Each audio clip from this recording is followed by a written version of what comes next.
Assalamualaikum. Welcome back to my YouTube channel, A Visual Journey to Literature. Today, here I am again with another video, and the topic of this video is the kinds and cases of pronoun. So, without wasting our time, we will start our video. But before starting our video, I will advise you that you should must subscribe my channel and don't forget to press the bell icon, must like it and comment it. Okay, our first type of pronoun is personal pronoun.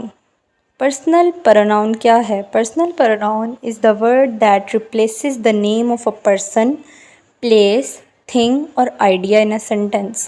अब सबसे पहले तो मैं आपको अपनी first video का याद करवाऊँ जिसमें मैंने प्रोनाउन की डिफ़ाइन बताई थी। प्रोनाउन की डिफ़ाइन होती है, प्रोनाउन कहते उसको हैं जो नाउन की जगह पर इस्तेमाल होता है। इसी तरह से पर्सनल प्रोनाउन वो चीज़ है जो किसी पर्सन के नेम की जगह पर इस्तेमाल होगी। अब इसके 3 केसेस हमारे पास आते हैं, फर्स्ट पर्सन, सेकंड पर्सन और थर्ड पर्सन।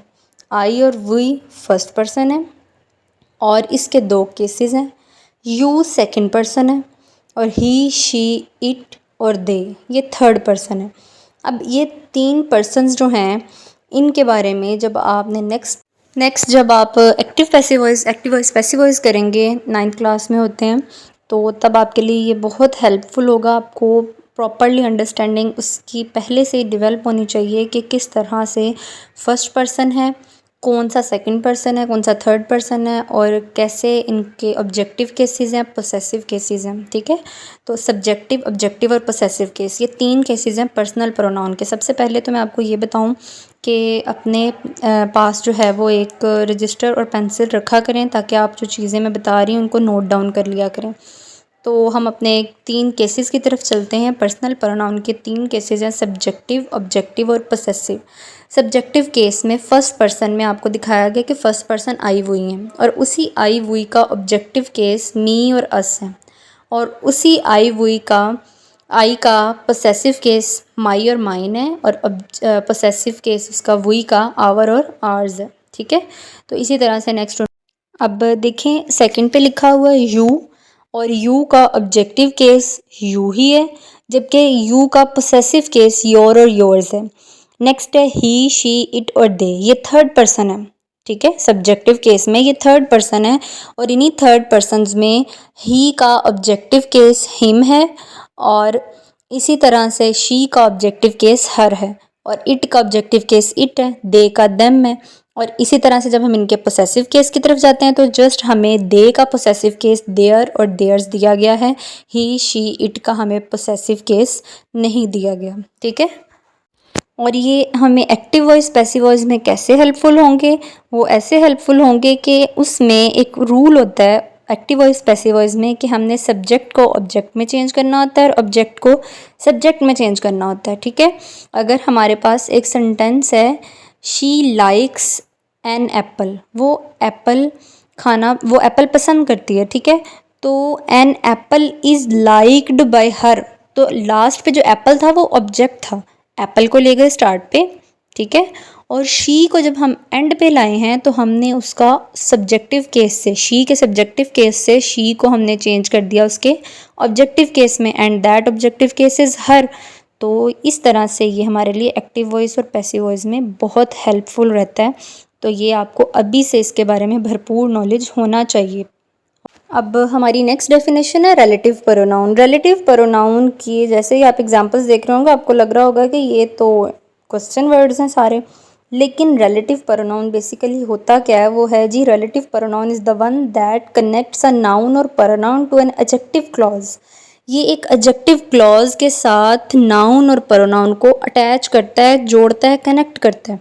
ठीक है, अगर हम इसकी मैं आपको वैसे तो एग्जांपल दी हुई है हु, हुज, होम, विच। ठीक है, एक तो ये बात आप अपने माइंड में बिठाएं कि रिलेटिव प्रोनाउन जो हैं वो आपको सेंटेंस के सेंटर में मिलेंगे, सेंटेंस के मिड में होंगे, सेंटेंस के स्टार्ट में नहीं होंगे। ठीक है, अगर हम कह रहे हैं कि अगर मैं कहती हूँ I like the bag which is in the market, मुझे वो बैग पसंद है जो कि मार्केट में है। तो अब ये जो जिसने कनेक्ट किया है ना ये मार्केट को और बैग को, अब ये जो वर्ड है वो कनेक्ट करने वाला वो विच है, तो that the which which word जो है वो रिलेटिव प्रोनाउन है। इसी तरह से who, whose, whom, which, that, those, these all are the relative pronouns। अब हम अपनी अगली डेफिनेशन को देखते हैं। अगली डेफिनेशन है इंट्रोगेटिव प्रोनाउन। अब इंट्रोगेटिव का तो मतलब ही सवालिया है। तो इंट्रोगेटिव की हम डिफ़ाइन देखें तो interrogative pronoun are the one that replaces a noun in a sentence to ask a question. Interrogative pronoun का बेसिक पर्पस ही ये है कि क्वेश्चन पूछने के लिए, और इसका एक क्लू ये भी है कि हम जो है लास्ट पे क्वेश्चन वर्ड देख के फ़ौरन से इसको जज कर लेंगे कि ये इंट्रोगेटिव प्रोनाउन की एग्जांपल है। तो व्हाट, विच, हु, हूम, जिन सेंटेंसेस के स्टार्ट पे मिड पे नहीं, अगर मिड में है तो वो रिलेटिव प्रोनाउन होंगे, अगर स्टार्ट में है तो वो इंट्रोगेटिव प्रोनाउन होंगे। क्योंकि स्टार्टिंग में है तो क्वेश्चन पूछा जा रहा है, मिड में है तो उसको कनेक्ट किया जा रहा है, तो कनेक्ट करने के लिए रिलेटिव प्रोनाउन और क्वेश्चन पूछने के लिए इंट्रोगेटिव प्रोनाउन। जैसे अगर हम सिंपल कह देते हैं what type of labours are working there, यहाँ पर किस तरह के मज़दूर काम कर रहे हैं, तो स्टार्ट पे आ गया, क्वेश्चन पूछा गया, तो साफ साफ जाहिर हो रहा है कि ये इंट्रोगेटिव प्रोनाउन है। अब हमारी नेक्स्ट डेफिनेशन जो है इंट्रोगेटिव के बाद वो है इंडेफिनेट प्रोनाउन। इंडेफिनेट प्रोनाउन की डिफ़ाइन ये है कि जी ये नाउन प्रोनाउन की वो टाइप है जो अननाउन पर्सन्स के साथ रिप्लेस कर देती है। अननाउन यानी जिनको हम जानते ही नहीं हैं, ठीक है, एक गुमनाम सा बना देती है उस सेंटेंस को। जिस तरह से हम कह दें एनीबडी, एनीबडी में कोई भी आ सकता है, एनीथिंग कोई भी चीज़, समवन कोई भी, समथिंग कोई चीज़, नोबडी कोई नहीं, नथिंग कुछ भी नहीं। तो अब इससे हमें किसी ख़ास पर्सन का नहीं पता चल रहा, किसी नाम का नहीं पता चल रहा, ये नहीं पता चल रहा कौन है, मेल है फीमेल है। तो इनडेफिनेट वो है जो हमें अननाउन की तरफ लेके जाता है, हमें ये बताता है, रिप्लेस कर देता है ना, एक्चुअल पर्सन को अननाउन के साथ रिप्लेस कर दे, वो इनडेफिनेट प्रोनाउन है। अब हमारी नेक्स्ट डेफिनेशन है रेसिप्रोकल प्रोनाउन। रेसिप्रोकल का मतलब बेसिकली होता है उल्ट। अगर आप साइंस के स्टूडेंट हैं तो आपने ये जो है पढ़ा होगा रेसिप्रोकल का उर्दू मतलब उल्ट होता है। तो इसकी डेफिनेशन देखें, reciprocal pronoun that both performs and receives the action in a sentence, जिसके अंदर दोनों पर्सन यानी सामने वाला पर्सन भी और जो पर्सन यहाँ पर मौजूद है वो दोनों एक एक्शन को रिसीव भी करें और परफॉर्म भी करें, तो वो हमारे पास रेसिप्रोकल प्रोनाउन होगा। जैसे हम बचपन से एक स्टोरी पढ़ते आ रहे हैं the farmer and his sons, उसमें लाजमी एक जुमला लिखना होता था, they always quarrelled with one and other, तो वो one and other reciprocal pronoun है। तो प्लीज़ जैसे ये आप स्क्रीन पे देख रहे हैं, please don't tell one and other the secret, please एक दूसरे को अपना सीक्रेट ना बताएं। तो ये one and other, each other, ये रेसिप्रोकल प्रोनाउन है। नेक्स्ट डेफिनेशन है रिफ्लेक्सिव प्रोनाउन। रिफ्लेक्सिव प्रोनाउन का तो आप एक क्लू वर्ड अपने माइंड में सेट कर लें कि जिस सब्जेक्टिव, ऑब्जेक्टिव या पोसेसिव केस के साथ सेल्फ लग जाएगा वो सेल्फ या सेल्व्स, ठीक है, अगर प्लूरल होगा तो सेल्व्स लगेगा, अगर सिंगुलर होगा तो सेल्फ लगेगा। तो सेल्फ या सेल्व्स लग जाता है तो वो रिफ्लेक्सिव प्रोनाउन होते हैं। जैसे आई का पोसेसिव केस माई है तो माई के साथ सेल्फ लग गया, माई सेल्फ। यू को पोसेसिव केस योर है, योर के साथ सेल्फ लग गया, योर सेल्फ। इसी तरह से अगर हम आर का वी का पोसेसिव केस आर है और इसी के साथ जब हम लगाएंगे सेल्फ नहीं लगाएंगे, सेल्व्स लगाएंगे, आर हमारे ये ज़्यादा है तो प्लूरल के साथ सेल्व्स लगेगा, our selves, I self, my self, ये सब कुछ हमारे पास रिफ्लेक्सिव प्रोनाउन है। डिमॉन्स्ट्रेटिव प्रोनाउन नेक्स्ट डिफाइन है। Demonstrative pronoun is that type of pronoun which points out to a specific noun और प्रोनाउन, जो किसी ख़ास नाउन या प्रोनाउन को जो है पॉइंट आउट करता है, जाहिर करता है, जिसको ऑडियंस, पढ़ने वाला, सुनने वाला पहले से ही जानता होता है जिसके बारे में। अगर मैं कहूँ ना दिस बुक, ये किताब, ठीक है, तो किताब के बारे में हम पहले से ही जानते हैं, लेकिन डिमॉन्स्ट्रेटिव प्रोनाउन उसको पॉइंट आउट कर रहा है, स्पेसिफाई कर रहा है।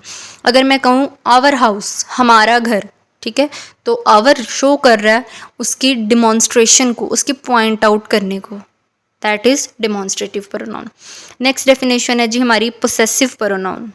Possessive pronoun that replaces a possessive noun, जो पोसेसिव नाउन को रिप्लेस करती है और पोसेशन को शो करवाती है। पोसेशन है जी मलकियत को शो करवाना अपनी, कि ये मुझसे बिलोंग करती है, ठीक है। दिस बुक इज़ माइन, ये मेरी किताब है, ठीक है। दिस हाउस इज़ आवर्स, ये हमारा घर है, ठीक है, दिस इज़ हिज बुक, वो उसकी किताब है। अब ये his, mine, ours, theirs, its, ये सारा कुछ पोसेशन को शो करवा रहा है, मलकियत को शो करवा रहा है। तो ये पोसेशन को शो करवाना, मलकियत शो करवाना, अपनी हाकमियत जताना, this is a possessive pronoun. ये जो एग्जांपल्स दी हुई हैं ये जिस जुमले में भी आएंगी इट मीन्स के these are the possessive pronouns. Our next definition will be intensive pronoun. Intensive pronoun को हम इम्फेटिक प्रोनाउन भी बोलते हैं। अब हाँ, आपने यहाँ पर सेल्फ देखकर कंफ्यूज हो जाना है कि रिफ्लेक्सिव प्रोनाउन में भी सेल्फ केस था, इंटेंसिव में भी सेल्फ केस है, लेकिन यहाँ पर एक जो है इनमें डिफरेंस है जिससे आप जज कर सकते हैं इजीली इंटेंसिव प्रोनाउन और रिफ्लेक्सिव प्रोनाउन में डिफरेंस। रिफ्लेक्सिव प्रोनाउन का मैं पहले आपको बता दूं कि ये वो चीज़ थी जो सेल्फ पे एंड तो हो रही थी लेकिन उसका सब्जेक्टिव केस भी वही था। जैसे अगर शी से स्टार्ट हुआ है तो तभी हर सेल्फ आया एंड पे, अगर आर से स्टार्ट हुआ तो एंड पे या सेंटर पे आर सेल्फ्स आया है, ठीक है। लेकिन इंटेंसिव वो है जो एंड तो सेल्फ पे होता है लेकिन वो नाउन और प्रोनाउन पर जोर देता है, नाउन और प्रोनाउन को एम्फेसाइज करता है। एग्जांपल देख लें, लास्ट वाली मैं बोल के बताती हूँ, I will finish the mural my self, ठीक है। तो इससे हमें पता चल रहा है कि इंटेंसिव प्रोनाउन जो है वो किस तरह से रिफ्लेक्सिव प्रोनाउन से वेरी करता है। तो the another name of intensive pronoun is emphatic pronoun. अल्हम्दुलिल्लाह आज हमारी प्रोनाउन की काइंड्स कंप्लीट हो गई हैं। अगर आपको इसमें कोई भी कन्फ्यूजन है तो आप कमेंट करके मुझसे क्वेश्चन पूछ सकते हैं, और अगर अभी तक आपने सब्सक्राइब नहीं किया तो लाजमी सब्सक्राइब कर दें। Thanks for watching. अल्लाह हाफिज़। Stay connected with us.